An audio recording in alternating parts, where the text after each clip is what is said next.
পটুয়াখালীর কুয়াকাটায় অর্ধশত প্রজাতির সামুদ্রিক মাছের শুটকি উৎপাদিত হয়। কিন্তু গত কয়েক দশকে উৎপাদন ও পরিধি বাড়লেও আধুনিকতার ছোঁয়া লাগেনি এ শিল্পে।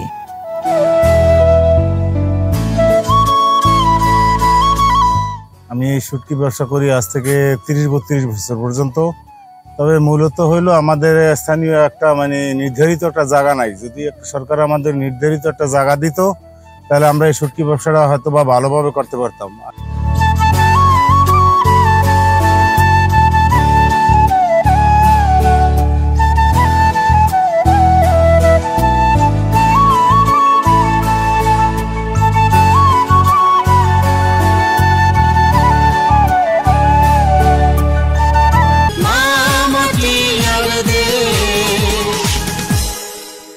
বিশ্বভিত্তিক প্রামাণ্য অনুষ্ঠান মা মাটি দেশ, গ্রন্থনা মাসুমা জাহান, প্রযোজনা সৈয়দ আহমেদ দুলন। দেখবেন প্রতি রবিবার রাত 8টায় শুধুমাত্র রাজধানী টিভিতে।